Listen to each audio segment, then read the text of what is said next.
मैं हूँ R B study UFI. आज फिर आपके समझ प्राचीन भारतीय इतिहास का भाग 2, जो सभी प्रतियोगी परीक्षाओं हेतु बहुत ही महत्वपूर्ण टॉपिक है। दोस्तों, आज की श्रृंखला को लेकर हम आपके समझ हाजिर हुए हैं। दोस्तों, इस तरह की वीडियो आपको डेली मिलते रहेंगे। तो दोस्तों, जिन लोगों ने अभी तक इस चैनल को सब्सक्राइब नहीं किया है, वो लोग इस चैनल को सब्सक्राइब कर लें तथा बगल में लगी बेल आइकन को दबा लें, ताकि आने वाली हमारी हर वीडियो आप तक आसानी से पहुंच सके। दोस्तों, तो आज की श्रृंखला की शुरुआत करते हैं, जिसका पहला प्रश्न है दोस्तों, प्राचीन भारतीय इतिहास जानने का साधन क्या है।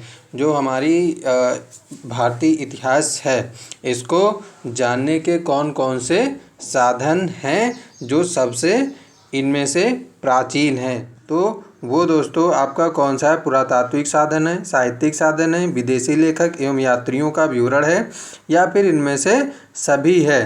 तो इसमें से जो राइट आंसर है दोस्तों, वो आपका राइट आंसर है उपर्युक्त सभी। जो ये सभी थे, वो उन्होंने हमारी प्राचीन भारतीय इतिहास को जानने में बहुत ही ज़्यादा मदद की है।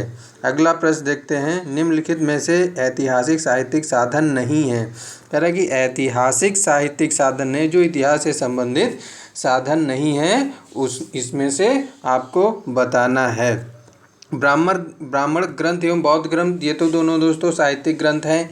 बौद्ध ग्रंथ एवं जैन ग्रंथ, ये भी साहित्यिक ग्रंथ हैं। ब्राह्मण ग्रंथ एवं जैन ग्रंथ, ये भी साहित्यिक है। लेकिन जो आपका आंसर डी है, स्तंभ लेख एवं शिलालेख, ये आपका ऐतिहासिक साहित्यिक ग्रंथ नहीं है। देखते हैं दोस्तों अगला प्रश्न, वेदों की संख्या कितनी है। ये दोस्तों हम समझते हैं कि लगभग सभी लोगों को इसका उत्तर पता होगा। दोस्तों, जो राइट आंसर इसका कौन सा होना चाहिए? 6, 4, 2, 1। तो वेदों की जो संख्या है वो आपकी कितनी है? 4 है। कितनी है? 4 है। अगला प्रश्न देखते हैं, वेदों में सर्वाधिक प्राचीन वेद कौन सा है। हमारे वेद कितने हैं? 4। अभी हमने ऊपर बताया, हमारे जो वेद हैं वो 4 वेद हैं, जिनमें से सबसे प्राचीन जो वेद है वो कौन सा है? आपका ऋग्वेद है। कौन सा है? ऋग्वेद। ना ही यजुर्वेद, ना ही अथर्ववेद, ना ही सामवेद।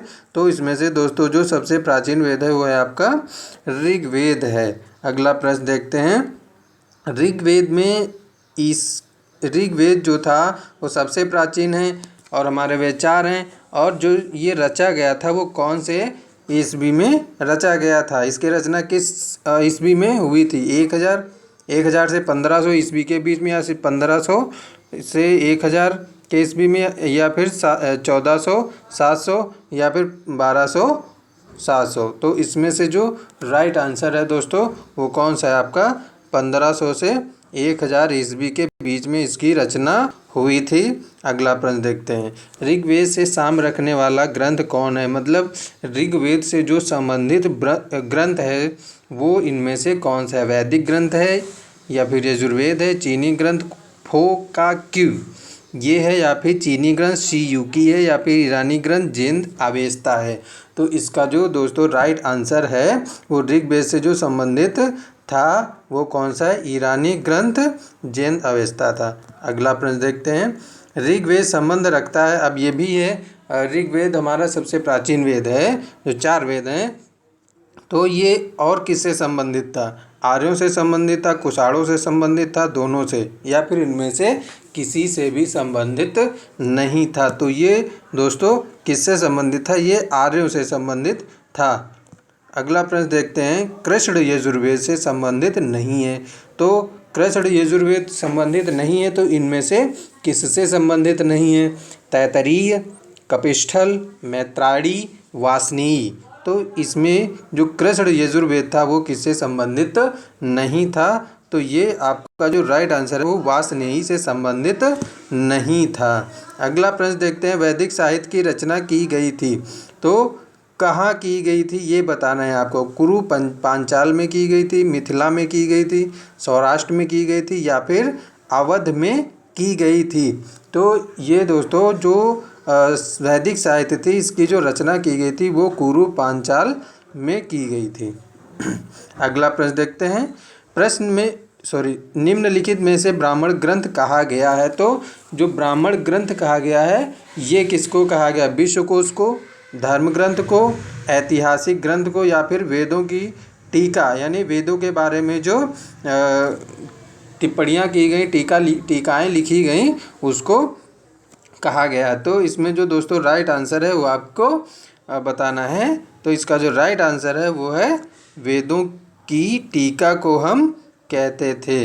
अगला प्रश्न है, दार्शनिक विचारधारा का सूत्रपात करने वाले स्रोत कहे जाते हैं? क्या कहे जाते हैं? जो दार्शनिक, जो लोग इधर उधर की जानकारी को इकट्ठा करके बहुत ही मेहनत करके जो अपनी विचारधारा को विकसित करते थे उसे हम दार्शनिक विचारधारा कहते हैं। तो इसमें से जो सूत्रपात करने वाले थे उसको हम क्या कहे जाते हैं दोस्तों?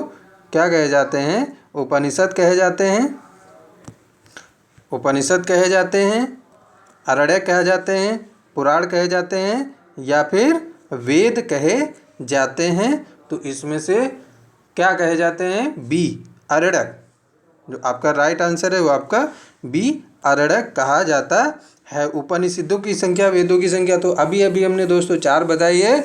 तो उपनिषदों की संख्या कितनी है? तो इसमें आपको उपनिषदों की संख्या बतानी है। तो कितनी है? 108 है, 110 है, 112 है, या फिर 119 है। तो इसमें जो सही आंसर है वो आपका कौन सा है? Option A. कौन सा? ऑप्शन ए सही है। जो उपनिषदों है की संख्या वो है 108। अगला प्रश्न देखते हैं, उपनिषदों के निष्काम कर्म की भावना कालांतर में विकसित हुई। तो जो विकसित हुई जो भावना थी निष्काम कर्म की उपनिषदों के प्रति, तो वो किस में विकसित हुई थी? पुराणों में हुई थी, या फिर जो हमारे वेद थे उनके उपवेदों में हुई थी, या फिर श्रीमद् भगवद गीता में हुई थी, या इनमें से सभी में हुई थी? तो उपनिषदों की जो निष्काम कर्म की भावना थी वो दोस्तों विकसित हुई थी आपकी श्रीमद् भगवद गीता में। अगला प्रश्न देखते हैं, शुल्ब सूत्र वर्गीकरण है। तो शुल्ब सूत्र जो वर्गीकरण है वो किसका है? कल्प सूत्र का है, धर्म सूत्र का है, या फिर ग्रह सूत्र का है? तो दोस्तों इसमें जो सही आंसर है वो है आपका कल्प सूत्र। किसमें वर्गीकरण किया गया है? शुल्ब सूत्र का कल्प सूत्र में किया गया है। अगला देखते हैं और आज की वीडियो का अंतिम प्रश्न देखते हैं जो हम लेकर के चल रहे हैं प्राचीन भारतीय इतिहास के भाग 1 का। दोस्तों इसमें शुल्ब सूत्र के उप विभाग कितने हैं? तो उप विभाग कितने हैं दोस्तों? कितने हैं? 5 हैं, 4 हैं, 3 हैं, या इनमें से कोई नहीं है? तो दोस्तों इसमें जो राइट आंसर है वो इसके जो उप विभाग हैं तो इनमें से कोई नहीं है। तो दोस्तों आज की वीडियो को यहीं पर समाप्त करते हैं। तब तक आप लोग जिन लोगों ने हमारे दूसरे टॉपिक को नहीं देखा है वो हमारी प्लेलिस्ट में जाकर देख सकते हैं, जिनमें से आपकी प्राचीन भारतीय और मध्यकालीन भारतीय तथा भारतीय संविधान के प्रश्नों को प्लेलिस्ट में जोड़ दिया गया है। इसको जाकर देख सकते हैं तथा हमारे इस चैनल में लिंक में जाकर के इसकी PDF भी डाउनलोड कर सकते हैं दोस्तों। तो सबसे ज़रूरी बात क्या है, वीडियो को सब्सक्राइब करें, शेयर करें, कमेंट करें और लाइक करें दोस्तों। इसको अपने दोस्तों को अधिक से अधिक शेयर करें तथा इसमें सबसे महत्वपूर्ण जो सबके लिए ज़रूरी बात है वो क्या है, जितना पढ़ेगा भारत उतना बढ़ेगा भारत। धन्यवाद दोस्तों।